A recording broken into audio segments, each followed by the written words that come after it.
talking about beyond the property market, there are other opportunities as well, like, in other investment vehicles. Is that what you're saying? Yes, of course, there are actually other investment tools. I can share today, and that was exactly some of the questions that my clients, my friends ask me. And sometimes, okay, I just have to admit that I am a real estate consultant in my job. But of course, actually, I came with the purpose that I am passionate in financial education. So to me, right, real estate is just one of the tools that allows people to gain financial wealth or an independence towards their journey. So there are other vehicles that people might be open to look into it. And of course, today I'll share about some of the tools out there. I wouldn't say that they are good or no good. Every tool has its own pros and cons. So, and that is why I wanted to share in today's session as well. Okay, so in terms of the comparison between these three, right?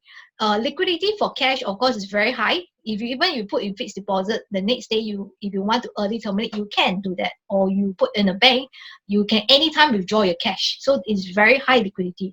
But in terms of stock, right? I'll put it to a mid to a high, because by the time that you want to settle or you want to sell your shares, there's a certain period like 3 to 5 days, or I think the settlement period actually becomes shorter. So we call it T+1 or T+3, meaning that you settle within 3 days. They will actually, once you sell your shares, they actually park your money inside back into your bank account or give you a check. So, and then liquidity in terms of mid is more like you want the stock to actually last longer, because you think there's potential in the company, so you maybe don't want to liquid that. So it depends on mid to high, but of course there's an option for you to choose it to be high. But in terms of property, the liquidity is actually very low, in a sense that I think this is probably one of the cons, so-called, of property. So you tell me, as property, if you buy it today, of course you won't say that I'm going to sell it tomorrow or I'm going to sell it next week. You will be subjected to a lot of taxes if you do so. So in terms of property, always when you invest in it, you always think in terms of long term. Later I'll talk about the period about. So long term for property, because you can't get out of the, like, you have a buyer straight away, next day. Of course, we do have, what we call as one viewing, one deal done. We did it before, or either I also did it before. So, but it won't be that, that 100% you will able to get a buyer straight away, like next week or what. So the liquidity, I would say, is very low. And because of the taxes you got to pay, usually you hold it long term. And leverage, of course, cash, there's no leverage to be done, because whatever cash you have, you just put in the bond, you put in the fixed D, is debt already. In terms of stock, it's possible. People actually took what we call a margin call. That means they leverage by taking money out from the market to borrow. But I wouldn't advise for stock. So I will leave it as possible, but not for this. Whereas property, there's a high leverage, because in Singapore, you can get a loan up to maximum 75%. So all you have to do is that you got to prepare yourself a down payment of 25% minimum. And of course, and this can partially be paid by CPF, if those Singaporeans and PRs here, that you can pay partially by CPF, and then the rest will be cash. Because actually people always have a mindset that property is always high cost. Yes, it is. If you look at a high quantum, like a 1 million, it's kind of scary, because all of us don't have 1 million cash. But what if you have a 250, because 75% is loan, you have a 25% cash, and partially, if you have CPF, you can actually pay by CPF, because the minimum cash outlay is actually 5%. And then for the investment amount, of course, cash, whatever you have is there. And stock is, you can actually get few thousand, and then in US market, I think you can just get one lot, or no, just one share or something. So your investment amount, of course, is very, very, very low. And of course, property, in terms of that quantum, like I say, is relatively high, and may not be everyone be suitable to purchase that.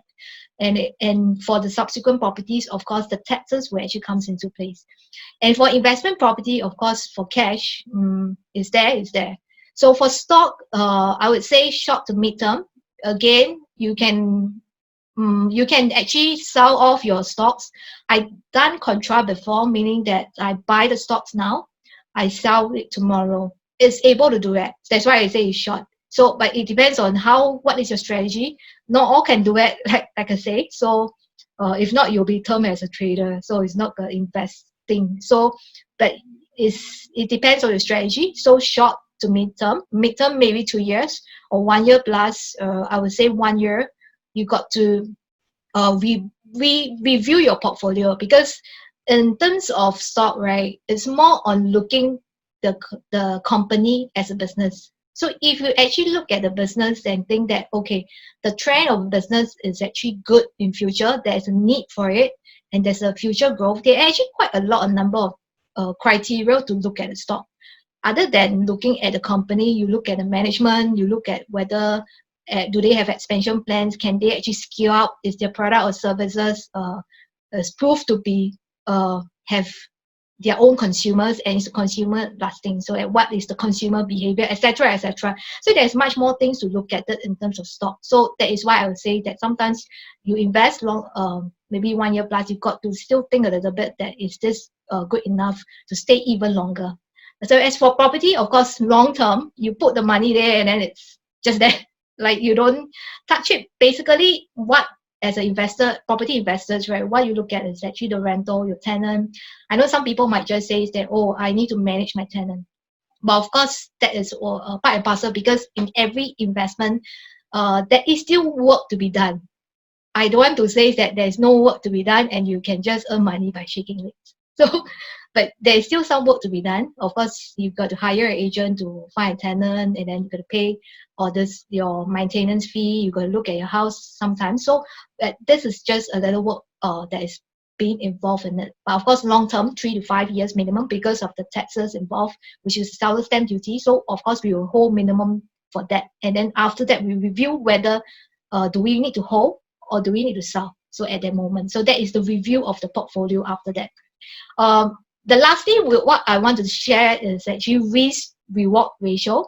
Okay, why that ratio? Okay, it also depends on the individual on what is your risk management, how is your risk appetite, because not all people might, they actually invest in some tools, and then they will tell me that, oh, I cannot sleep when I see the market moving so much. So in terms of cash, of course, we term it as risk-free, but before that, I actually talk about the QE is happening, and then people, they are printing money, they're giving a lot of from the reserve, and there are a lot of money out there, which is holding cash. Of course, cash is king, but it may not be a risk-free in the sense that when it comes to long term, what is the inflation rate per year, and whether your cash holdings in the banks is able to fight that inflation rate every year. So it might have an opportunity loss because of that the money, the interest that you earn for putting your cash, of course, is lesser than the inflation rate that is happening. But of course, in terms of risk, you have full control because you can do anything you want with the cash. Because the reward, I would say, is the interest rate. You put in banks, you put in fixed deposit, or you have a bond, there's a fixed coupon rate in that. For stock, of course, the volatility is there. Even right now, COVID-19, they are, of course, now it's really quite trending high from what I see. So unrealistically, but anyway, between that, of course, March, you see that there's really a drastic drop in almost quite a number of stocks. Of course, some stocks still perform very well, like our dear Sheng Siong, I think, market, because of the trend. So so there is still the volatility that you need to sum up. At one point, our blue chips in terms of Singapore Airlines, our DBS, our Des CapitaLand, at one point they dropped really like 20 to 30%. So whether you as investors can actually stomach the risk, if you think that this is just a temporary movement, you are not bothered by it because you believe in the long-term potential of the business and the management, then it's okay for you. Of course, FX risk, why I bring it here is also because if you invest in overseas markets, especially US and Malaysia, Hong Kong, China, then of course you got to stomach the FX risk as well. And of course, you have less control as investors over business. Although you're a shareholder, you own the rights to vote during the AGM. But again, it's a small percentage. Your vote may not be, unless you really a major shareholder, I would say, then you have a voice in the business. So in terms of control, it will be less control, and people might just wonder, wow, I leave all my money in the hands of somebody to manage it. Yeah, that is the way. That is when you believe that the business, the company can bring much forward, then yes, you won't be actually subject to all the volatility uh, fears that might happen, when you see, the markets coming up and coming down. Of course, the reward part is dividends, especially for REITs. They do give quite attractive dividends, and of course, appreciations, because stocks actually rises, and then you gain that appreciation, which I say is that sometimes is actually higher than a yield over property. But bear in mind that stocks, I would say full cash, because I don't advocate leverage in this point of view. Whereas property, low volatility, if actually we block out the property price index, right, you will see that you will see some volatility happens. And of course, the volatility is not as huge as stocks that we see in the market, because it is relatively stable, and the volatility sometimes, right, it can be explained like in Singapore, right, it's because of the government measures. Especially, there's one moment where the government actually introduced the TDSR, which is the total debt servicing ratio, and that was the point that we can see that the property price index really just drops, because it really totally disrupt all the real estate market. But at that moment, but after that, it shot up back to the gain. So if you actually draw a graph, right, you can see that a general uptrend, I would say, in the Singapore property market.